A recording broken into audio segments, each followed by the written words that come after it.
Hello everyone and welcome back to another episode of Sideboard Files here on HEDRON.TV. My name is Manuel, your host here as usual, and I'm joined once again by Joshua Bausch. Welcome back. Hello, thank you for having me. Oh, always a pleasure to have you back. And also, I'm very happy actually that you're here because we can resume our discussion about Mono Green Tron. Yes, exactly. Yeah, in the last video, episode 23rd, we talked about the deck that you prepared for Grand Prix Lyon, main deck and sideboard, your sideboard choices of course, where you placed third. So congratulations again for this great result. Fantastic. And in this video instead, we are going for a sideboard guide. Sideboard guide for the most relevant matchups in the current modern meta game, and also few matchups actually that we saw at the last Grand Prix where modern was played in Hartford. Exactly. Yeah.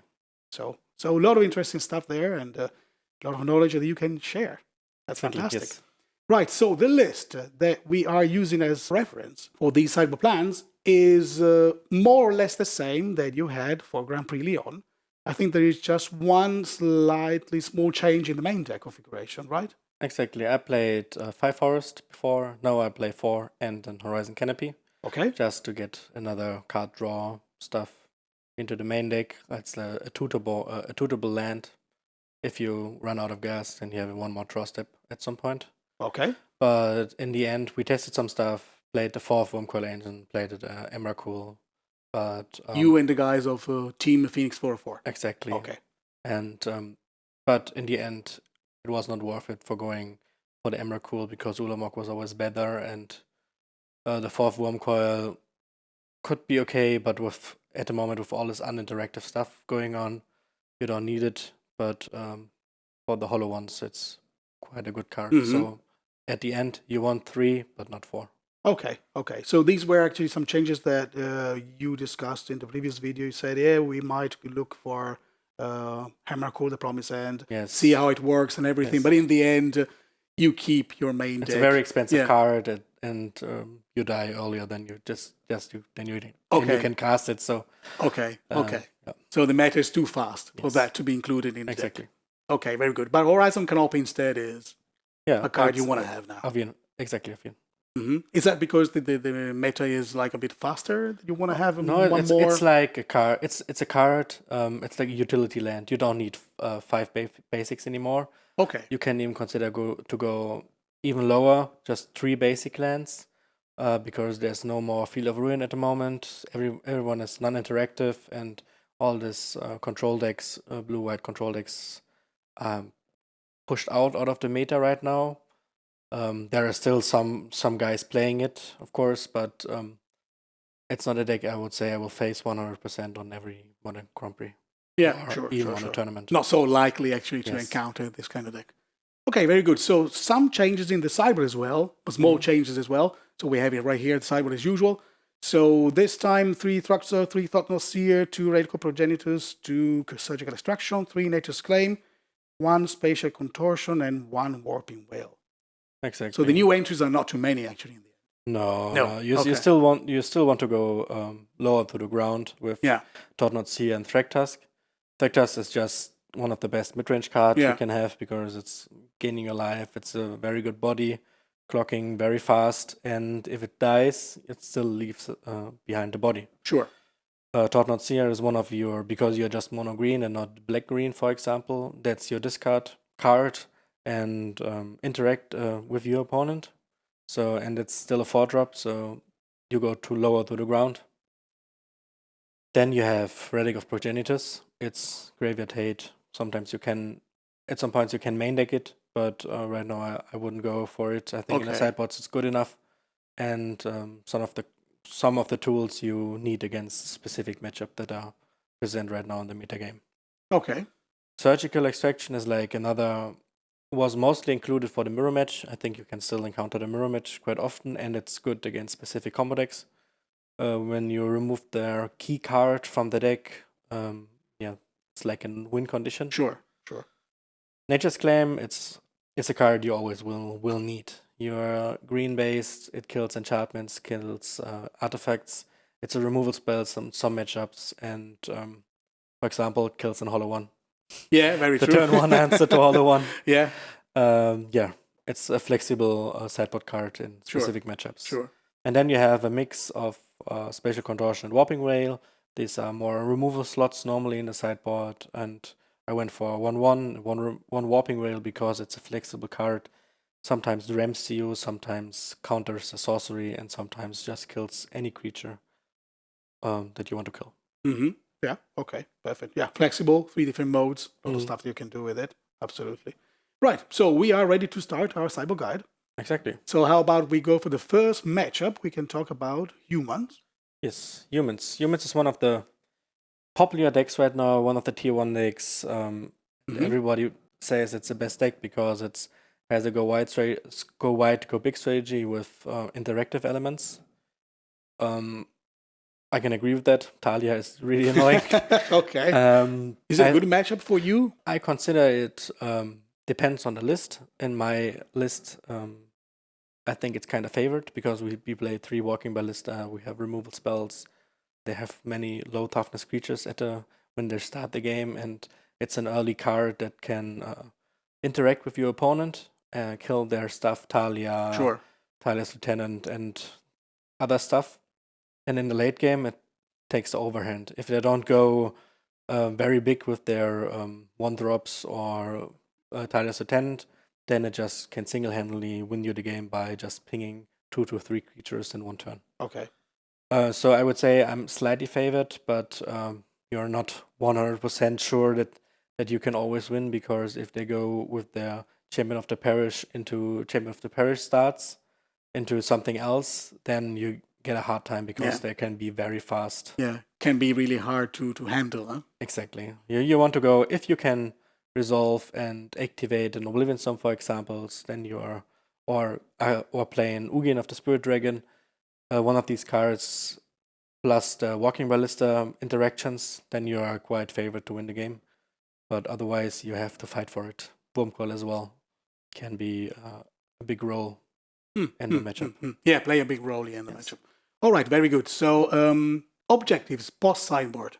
What do you want to do against this deck? You want to drag the game a little bit longer, take control of it, and want to more efficient with your removal spells. Okay, so more efficient removal spells to deal with the creatures in the early stage of the game. Exactly. You gain time. Yeah. Because you overwhelm, at the mid to late game, you overwhelm your opponent with all your very good cards like Ugin and Wurmcoil Engines. Yeah. So if you survive the early game, you get to this kind of mana situation, and then you basically overwhelm it. Sure. You need to get there. You need to get to that point. Exactly. Okay. Very good. So, cyber plans, on the play, on the draw, any difference? Are they the same? So in this matchup, there is a difference. Exactly. Okay. Yeah. So let's start with cyber plan on the draw. What goes out and what goes in? So when we are on the draw, we have this 7 mana, 1 for removal most of the time, can't liberate it. Mm-hmm. So on the draw, it's kind of slow, so we just take 4 of these out. Okay. Ulamog, Deceased Hanger, sometimes you are not you can't come, especially on the draw, to that point that you have 10 mana, so you need to put it out as well. So 2 Ulamog out, and I take 1 Chromatic Sphere out, because we want to have some other answers in the main deck. Okay, very good. What comes in?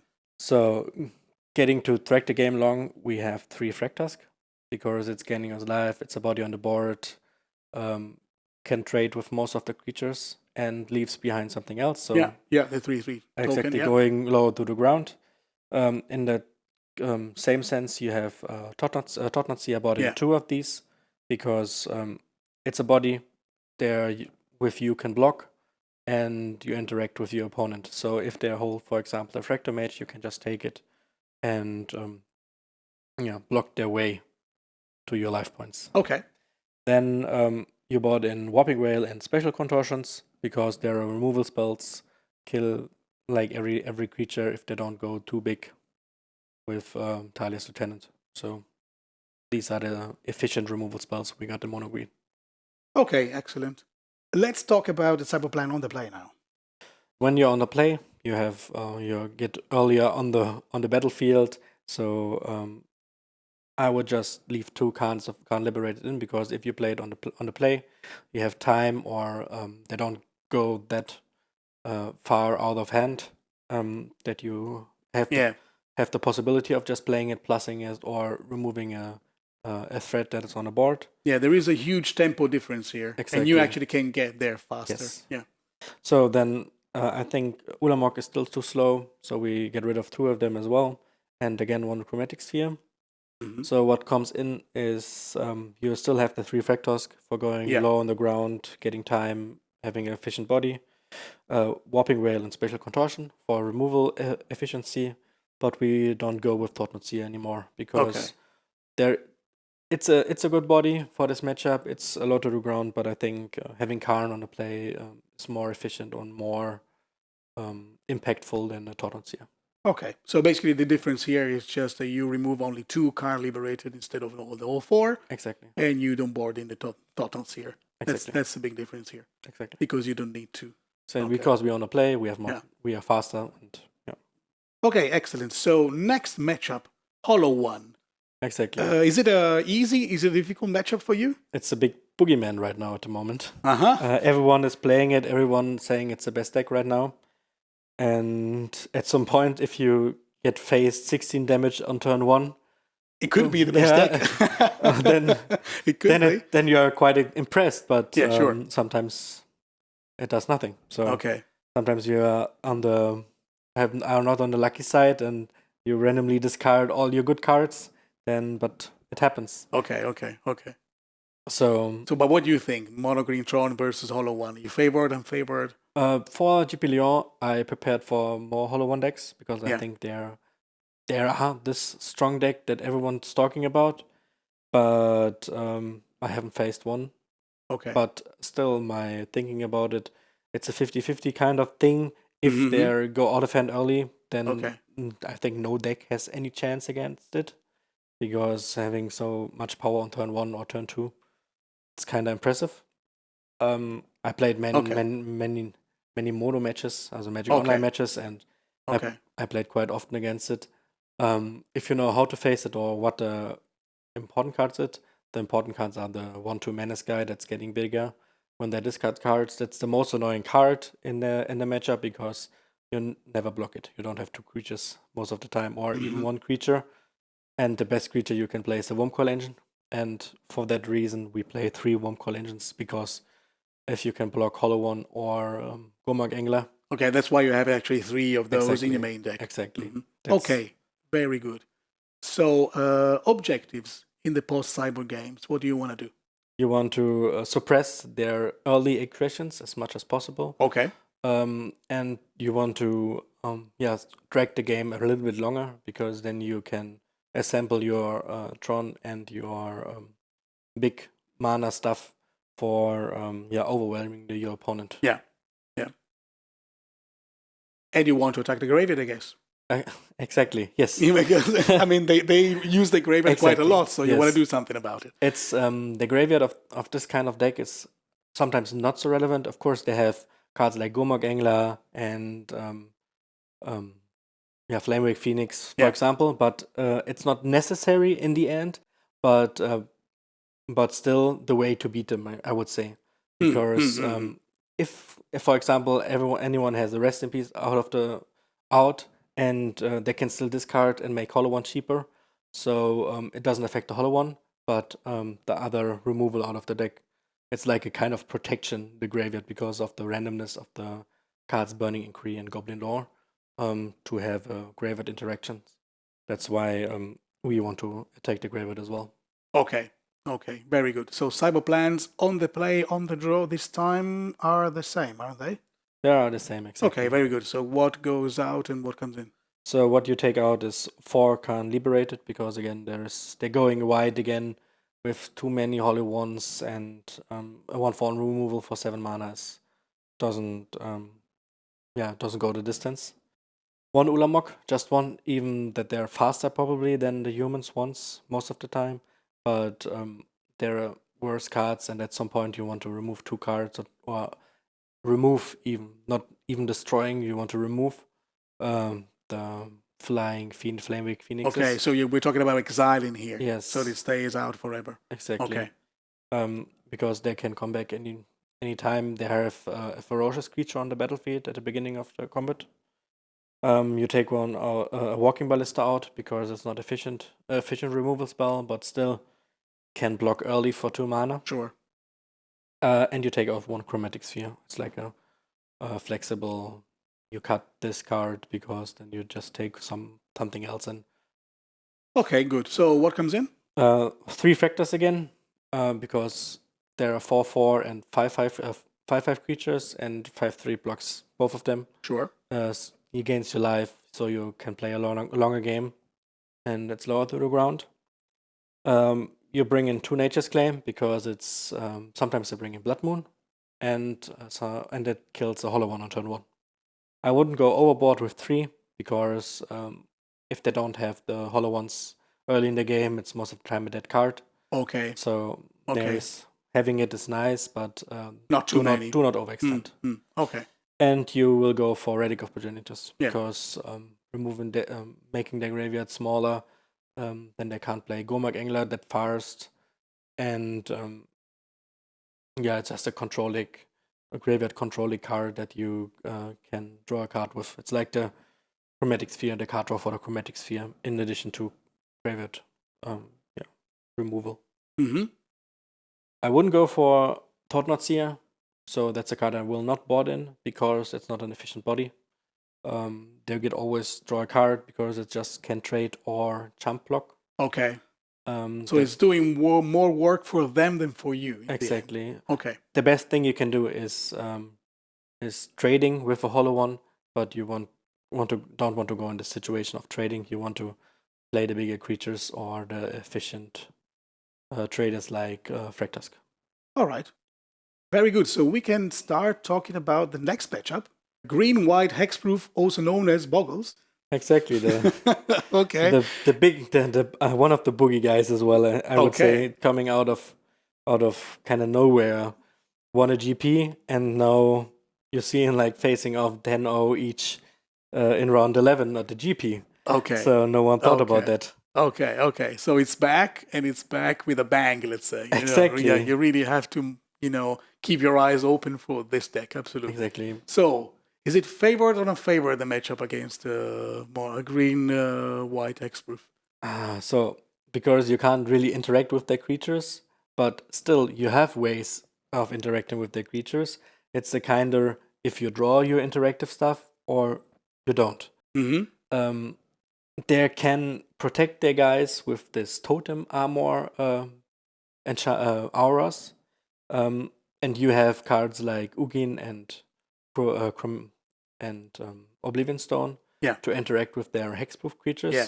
So it's like a combination of both. Do you draw yours? Do they draw theirs? And so on.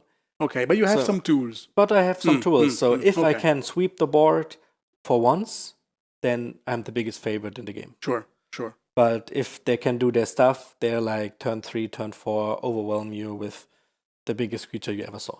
Mm-hmm. Okay, yeah, sure, very sure.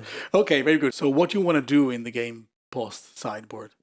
Yeah, you have to slow them down. So enchantment removal for the auras is quite important.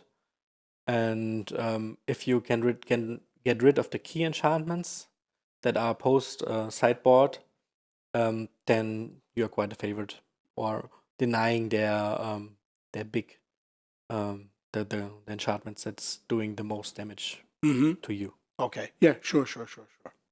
Right. Sideboard plans on the play, on the draw. They're both the same. Okay, very good. So what goes out? We take out Walking Ballista because it's not an efficient blocker and it's not really interacting with their 1-drop creatures. Yeah. So we just take in 3 Nature's Claim, the enchantment removal we talked about. Sure. And you want to deny the totem armors. Okay, that's your prime target. And you want to get rid of this and then sweep the board. It's like only with Oblivion Stone, that's like this interaction. Ugin, you just -1, everything's gone. Sure. So Ugin is like the best card in the both sideboard games. So you need Nature's Claim to make Oblivion Stone effective. Exactly. But for Ugin, You just exile It's like everything. Yeah. you just play Ugin, you smile, and your opponent knows. Now it's over. So there is Okay. some cards we can mention in the main deck that we don't take out. For example, Okay. the removal spells in form of Dismember, because they have Core Spirit Dancer. That's a card you want to officially remove from the battlefield because it's getting out of hand. When Okay. they draw cards while they're casting aura spells, then they're gonna generate a lot card advantage, and then most of the time you can't come back after that. Yeah, it's a real engine for them. Exactly. And Yeah. that's why you leave the Dismember in. It can kill Droid Arbor. They sometimes have to equip and attack you with, or the Core Spirit Dancer itself. Okay, excellent. All very clear. I mean, this is a matchup. You have a very straightforward plan. They also have a very straightforward plan. So it's just about trying to find the right angle of attack and strike them there. Exactly. That's the way you want to do it. Okay, excellent. One thing we can mention in the Boggles matchup is the interaction with Daybreak Coronet. When they're in need for Daybreak Coronet to equip, they need another aura card on the creature itself. So if their opponent has one Rancor, for example, then wants to play Coronet on it, you can just Nature's Claim the Rancor, and the Coronet falls off into the graveyard again. Yeah, sure. So that is something you should know about, because that's interacting with their plan. You don't need to target the Daybreak Coronet itself. If there is one aura, or you have more removal spells for more auras, then just target the other one and the Coronet will fall off. Okay. Yeah, definitely very good to know and very important. Exactly. Okay, excellent. So we can go for the next matchup, Krark-Clan Ironworks. So that's the deck that won the latest Modern GP. Exactly, in hands of Matt Ness. Okay. He's a combo specialist and likes to play combo decks. He has impressive results. It's now winning the GP, but the GP before he top 8'd or top 4'd as well. So it's like taking up in popularity. It's just, I would say it's taking the place of Storm, where Storm was. Okay. And taking a different angle, because right now there's not much Stony Silence in the room, or more graveyard, more artifact hate, and even graveyard hate.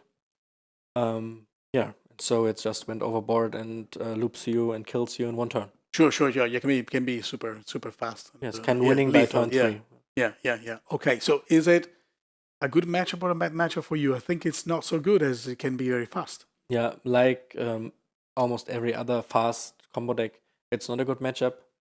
That's not creature based, because they just do their thing and just combo you out, and because you have in the first 3 turns you want to assemble Tron, so you're already busy in these turns and can't really interact with your opponent.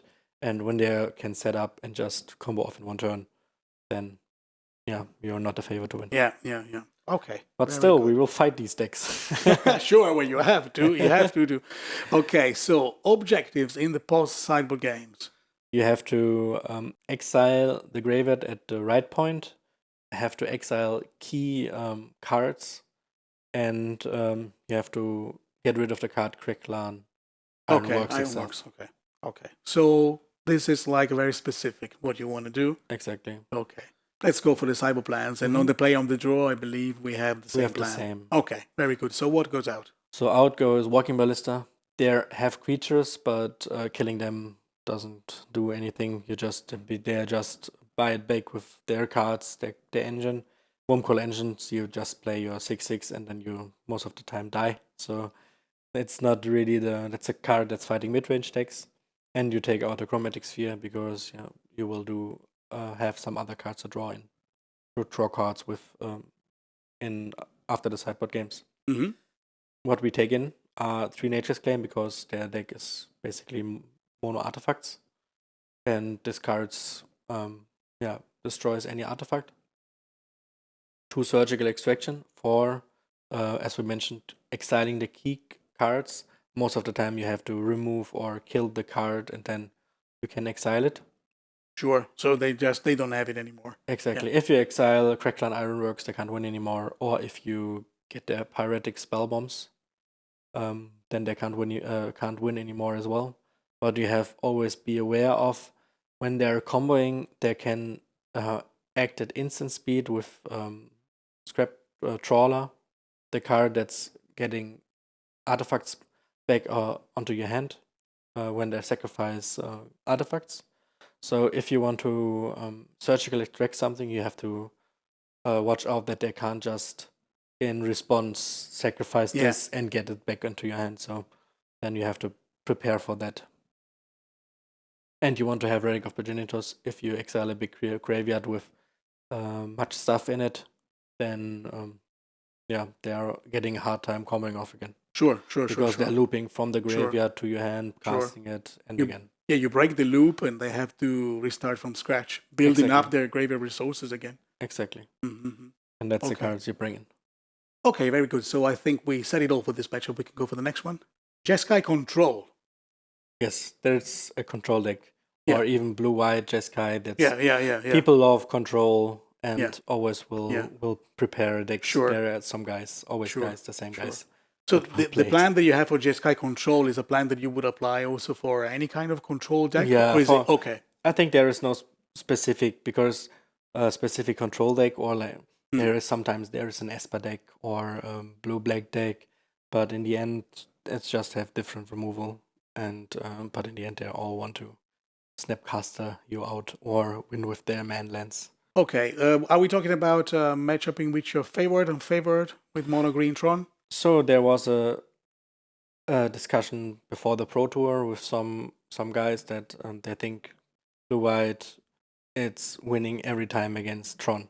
So I'm on the Tron side, and I could say I never lose against any control decks because it's an resource-based matchup where you have to play around their counter spells and like outplay your opponent, I would say. Just slamming each threat, it's not gonna work, I would say, but getting the right tools at the right moment, or playing this card first because then you resolve the other one. You have to play the matchup and prepare for their answers. So there is an important part about, let's say, sequencing your spells in the right way. Exactly. Okay, very good. So post sideboard, what are your objectives? Yeah, in post sideboard, we get rid of all the bad cards. So there are bad cards in our deck, and we just change them to threats, I would say. Okay. So you want to have more threats. Exactly. Okay. That's the main goal that you want to have post sideboard. Exactly. Okay, very good. So sideboard plans on the play, on the draw, I guess. It's like the same again? Because you just don't need to take the initiative, and if you don't have the initiative, you still just play your threat in a good sequenced order. Okay. So what goes out and what goes in? So we take out Dismember because there's no real card you want to remove. There's sometimes Vendilion Click, Celestial Colonnade, or Snapcaster, but these are not efficient Dismember targets. If they tap out for one of them, then especially for the Celestial Colonnade, then you get a window to resolve some spells. Otherwise, your other cards get rid of them, like Khan or Ugin, get rid of these small creatures. Yeah, these small creatures can be handled with the card. Exactly. You don't need especially a removal spell for them. Okay. So then I take out one Walking Ballista because it can kill the Vendilion Click and Snapcaster Mage, but not the Celestial Colonnade. But still, it's a tool you want to have in because it's this triggered Sanctum of Ugin, and it can get you the best cards out of your deck. Then you don't want to have Oblivion Stone because they have no really permanence to play there. Their resources are always in hand. It can sometimes hit the Tension Sphere, but you have other ways of releasing the Kraken out of it. Yeah, sure. So all four go out. All four go out, and then you have again one Chromatic Sphere. It's like a tool you sometimes always take out. So what I take in? Okay. 3 Fractusk, because again that's a value creature. It's basically path to exile proof because it still leaves the body behind. Yeah. That's quite annoying for the control deck because they always have to 2-for-1 them, and they want to 2-for-1 you. So it's disrupting their plan, huh? Exactly. Yeah. So you getting the card advantage, I would say. Then Thought-Knot Seer. taking away the card or the key card out of the hand. Normally it's a high threat, like Jace the Mind Sculptor, or the best removal spell or best counter spell in form of cryptic commands or Snapcaster Mage. Okay. Taking away these cards or these cards that get the most advantage. Okay.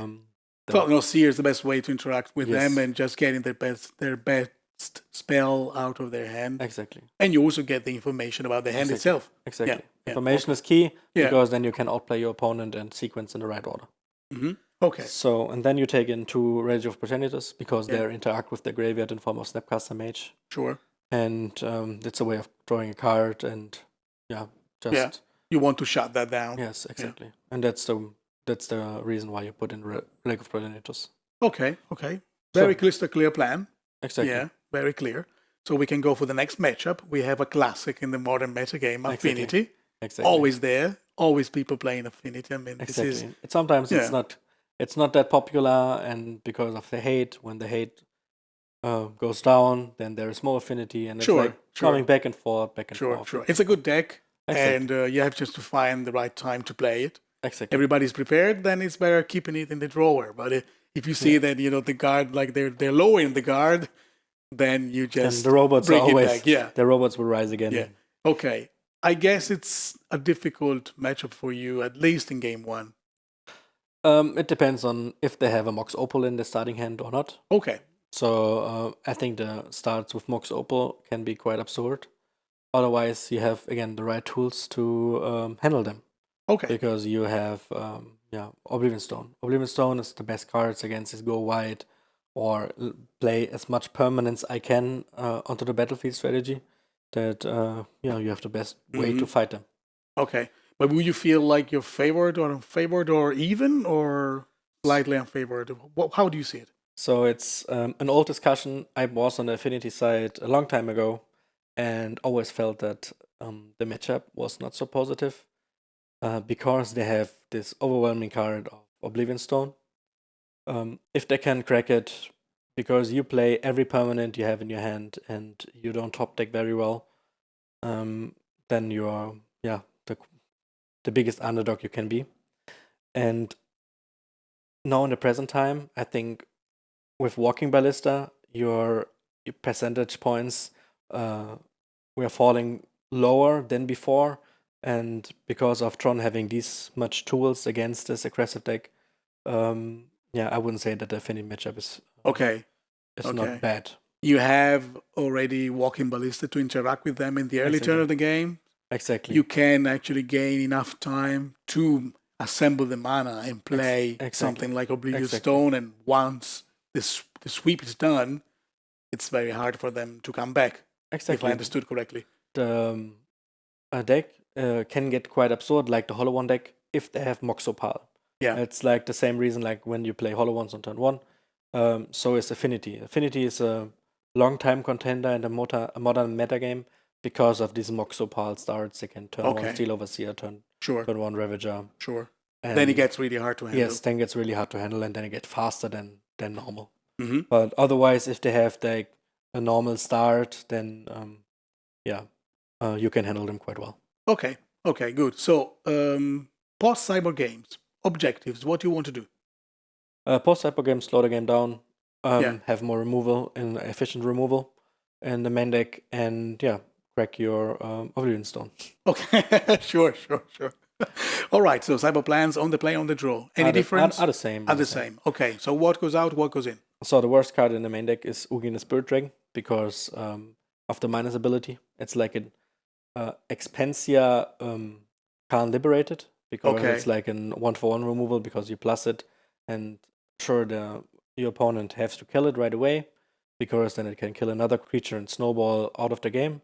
But if you get to 4 mana, you don't want to play Ugin, you want to play Oblivion Stone. Okay. That's why you cut it. So 2 Ugin go away. Yeah. Also, we take out 2 Khan Liberated because I've mentioned it's like a 1-for-1 removal. And expensive 1-for-1 removal, you want to be efficient and not clunky. And you take out just 1 Ulamog because at some point you want to exile a point or win the game. And because you have so much efficient removal in in the sideboard for this kind of matchup because they are all artifacts. You can have one Ulamog in a main deck because you can't come to the point of casting it. Okay.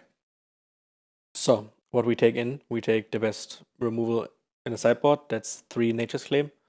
Like for 1 mana, kill anything out of their deck. Spatial Contortion and Warping Wail because there as well are removal spells in a form and can kill like any creature out of their deck. Yeah, these are all the possibilities that you have to interact with them very early in the game. Exactly. Yeah. Just killing the creatures, gaining time, Exactly. as we said before. So, yeah. Okay, excellent. So the next matchup, Jund. Yeah, it's a classy. Everyone who plays Jund hates Tron, so you can you will always get a sentence of hate out of every Jund player. So it's like the favorite. The big mana deck wins against the midrange deck, so we can say it's a favorite matchup. Okay. And with the unbanning of Puppet Elf, it got a little bit harder because there's a tempo card out of the Jund deck, but a 4 mana card is not that scary, but annoying, I would say, because it makes card advantage and hits you with haste. So, but still. Okay. You play Karn on turn 3, play Ugin on turn 4, Ulamog on turn 5. They can't really handle it. Okay. So objectives post sideboard games. So objectives post sideboard, play your long game like they want to do it, and overwhelm them with big creatures. Okay. So that's why we take out Walking Ballista. Because so we're talking about the sideboard plans here already. Yes. So how, no difference between... There's no difference between... Okay, they play on the draw. Okay, so let's just go with what goes out and what goes in. The only card you want to really kill with Walking Ballista is Dark Confident, but you still have other ways of killing it. That's why I take out 3 Walking Ballistas and 2 Oblivion Stone, because there's no... You sometimes need a board wipe because Liliana is quite annoying, and when they have multiple Tarmogoyfs and other creatures that's flooding the board and threatens to kill you, you have still your way of sweeping everything away. What we take in are 3 Shrek because it's the mid-range master and annoys the Tarmogoyf player quite a lot, so we keep it in. Yeah. And 2 Relic of Progenitors because Tarmogoyf, you shrink it down to like nothing, and sometimes they have Ancient Grudge, killing your artifacts in form of Expedition Map and Oblivion Stones, so you can get rid of these cards from the graveyard and buy you more time. Yeah, sure. Okay. So last matchup, TitanShift. Yes. I mean, TitanShift is still there, but it's not really so popular now, but you could still encounter it somehow. Sure, you can still encounter the Scapeshift kind of decks. TitanShift is the most popular one, and I would say not a good matchup because it's still a combo deck. Yeah. That it's not so fast like Krark-Clan Ironworks, for example, but still you're not interacting in the right way with them to really stop it at the end. Okay. So during the post-cyber games, your objectives are probably to find a way to interact in a better way against them. Exactly. You have to get rid of the lands. Okay. So you're trying to play the land destruction game with, especially with Khan Liberated. Okay. You can remove 2 lands in 2 turns, or Ulamog wants to get rid of lands, and you have your Ghost Squatter in the main deck. Okay.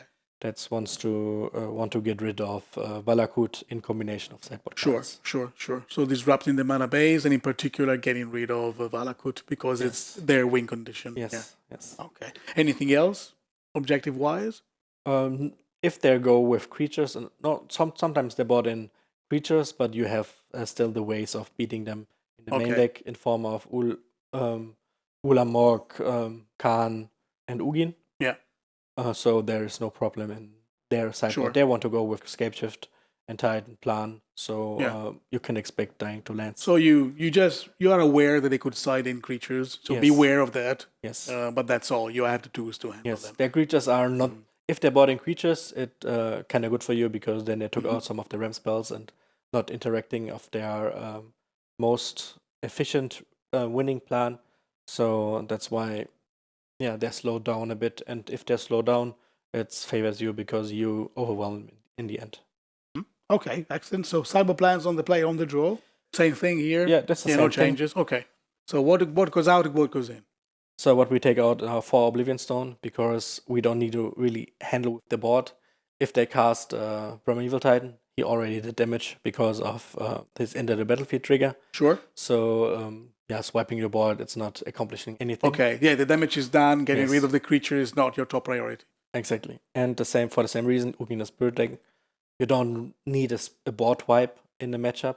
Mm-hmm. You don't do sweepers, let's say. Yes. Yeah. You don't need a sweeper. And for the same reason, Oblivion Stone, it's like a not efficient card at 8 mana. Okay, so 2 Ugin the Spirit Dragon and 4 Oblivion Stone. These are the 6 cards that go away. Exactly. And what comes in? So in comes Thought-Knot for interacting with your opponent, taking the cards like Primeval Titan and Scapeshift, or sometimes the Ram spells if they struggle to get on mana. 1 Warping Veil, especially of the mode counter target sorcery, because then you can counter their Scapeshift at the right moment. And 2 Surgical Extraction. Here comes in the Ghost Quarter Surgical interaction, because you just Ghost Quarter their Valakut, Surgical it, and then they want to try to beat you with creatures. Yeah. So and they have to, because they have no other win condition. Yeah, exactly. The win condition is gone. And if they just attack you with Primeval Titans, you have just play Karn, minus Karn, the creature is gone. So then they have the hard time. Normally you have the hard time, but in this case, if you can resolve this combo, then you're the favorite to win. Yeah, sure. You're setting, you're putting all the steps together actually to take over and win the game. Exactly. Right, very good. I think we reached the end of this sideboard guide. So fantastic stuff, a lot of things, a lot of interesting knowledge to be shared. So thank you very much, Joshua, for being here once again. Thank you. And a big thank you to all of you who've been watching this video. I hope you enjoyed. Let us know your thoughts in the comment section below. If you want to follow us on Twitter and Facebook, facebook.com/HEDRON.TV, twitter.com/HEDRON.TV.